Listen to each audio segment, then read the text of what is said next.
A Preservation Assessment by Lindsay Fresta.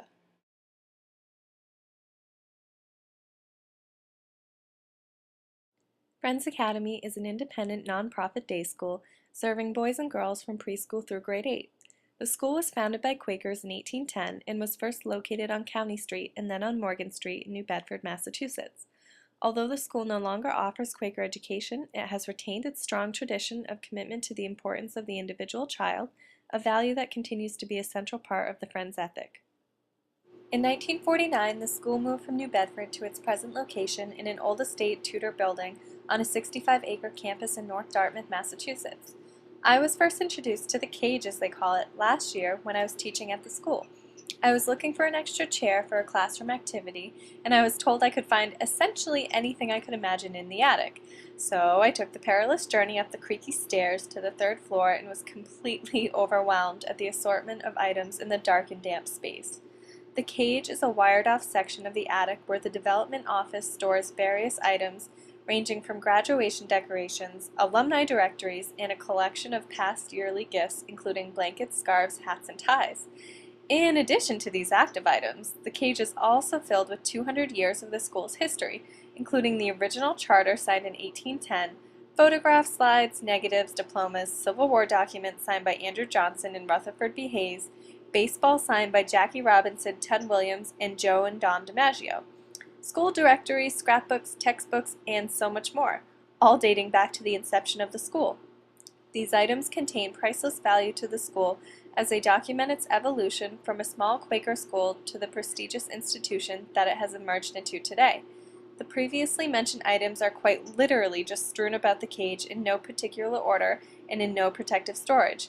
In this video, I'll point out the major issues that threaten the historic collections living within the Friends Academy attic, and I'll make suggestions for short-term, intermediate, and long-term goals. Before I even introduce the decrepit condition of the collections, I'm going to reveal the not-so-ideal housing conditions of the cage in the attic in general. As you can see, the actual floor in the attic is less than stable in many spots, including right here and right by the cage. For instance, there are several places where the boards are loose and anyone can easily trip, or worse, obviously fall through the floor. Okay, so the only window in the cage leaks, and it's covered in dust, cobwebs, and dead bugs. Unfortunately, it's jammed shut and it won't open. In addition, the light coming through here is extremely harsh, and it's been fading everything in sight. It's clear by just looking at the debris that no one's even been up here in a long time.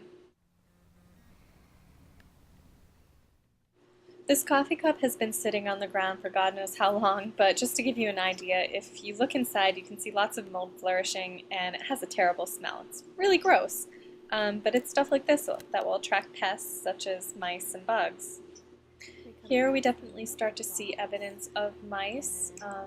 If you can see the seed shells cracked open, this box is definitely full of them. Some hungry mice here. Looks like there might have been a squirrel. Also, up in this box we're starting to see where the mice are leaving their droppings, and I was able to identify the droppings by putting a penny next to them for a very good size indication, and as you can see, right close by are some dead mice. It's pretty clear they've been here for at least a week. They smell rancid. Now I'd like to move on to the actual collections living in the caged-off portion of the attic.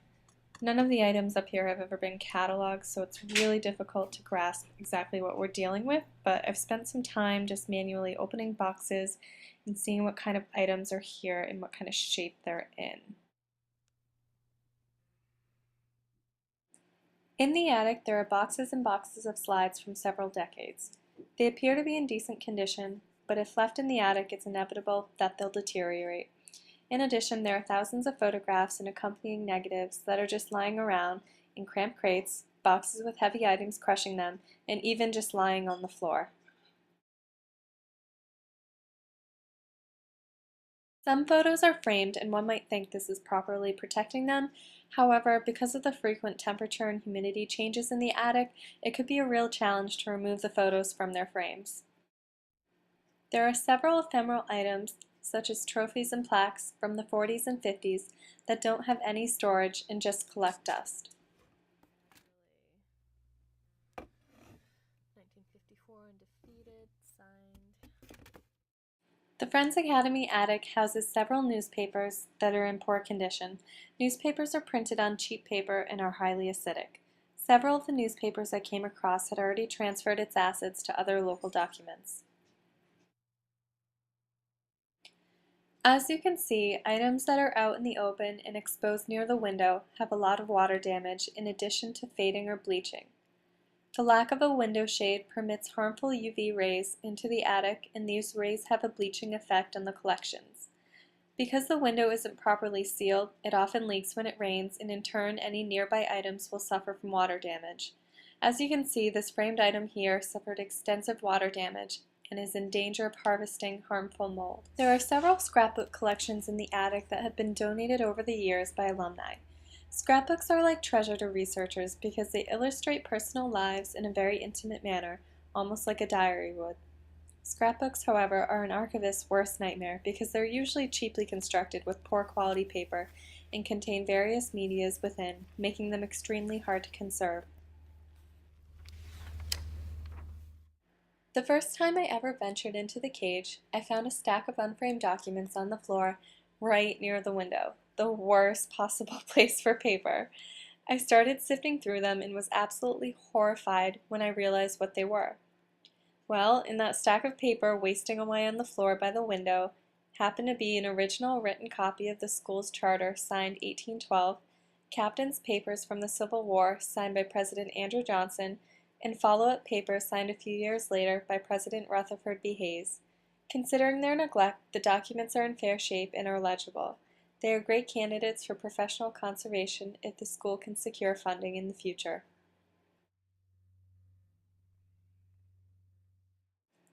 One box I came across had several 19th and 20th century diplomas from past Friends Academy students. The diplomas have had no protection over the years, and it definitely shows. They're in bad shape with much of the ink fading, rips and tears, water damage, and what appears to be acid migration marks from other items.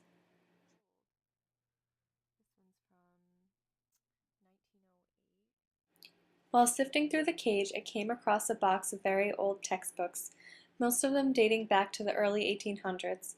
I definitely noticed that the ones printed before 1860 are more stable than the ones printed after those years. This had a lot to do with the fact that after 1860, groundwood pulp was used, which had a high lignin content, which contributes to deterioration. Most of these books were student textbooks, so one has to take into consideration that, they were handled quite frequently, and unlike in modern times, Friends Academy most likely didn't have the funds to buy new textbooks every few years. These books had to last for generations. As you can see, these books are suffering from severe wear and tear, and many of their covers are detached, and even some of the text blocks have separated. Some of the books unfortunately have Scotch tape attempting to bind tears, but because tape is highly acidic, the acid has migrated to neighboring pages. The back cover has detached itself. Many of the books I reviewed also had evidence of past water damage, but thankfully no mold was present in any of them.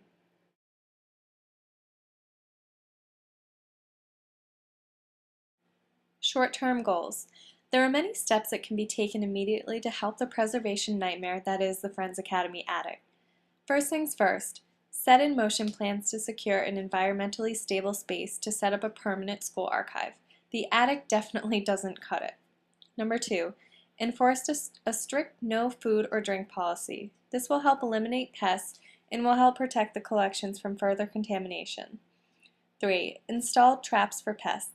This will help trap pests that are currently eating away at the collections. Number 4, tightly shut and seal the window and install a shade to block out harmful rays that are fading the collections. Number 5, buy a reliable thermohygrometer. These are relatively cheap and can help keep track of the climate in the attic. Number 6, buy a dehumidifier. This will help a little with the moisture that collects in the attic. Number 7, start fundraising. This is a vital step that will help secure the longevity of the collections.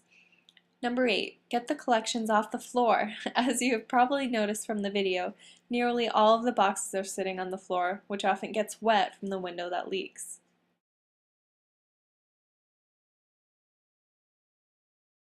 Intermediate goals. Definitely process the collections and perform appropriate basic preservation tactics such as removing fasteners and sleeving acidic paper items in acid and lignin-free buffered paper folders such as Permalife to stop the acid migration. And then use appropriate acid and lignin-free buffered folders and document cases for storage of collections. Use archival quality unbleached cotton tying tape to secure extremely damaged books together, and this is obviously just a temporary fix until proper conservation can be afforded.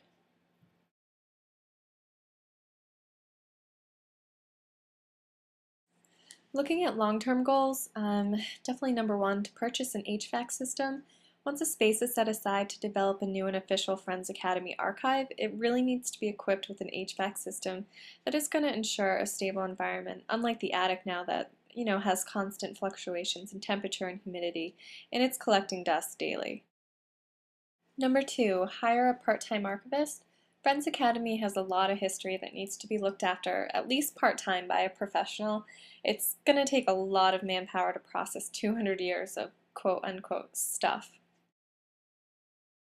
Number 3, send items out for conservation under the discretion of a professional. Once the collections are processed and funds are secured, there are a lot of items in the attic that have suffered greatly from neglect.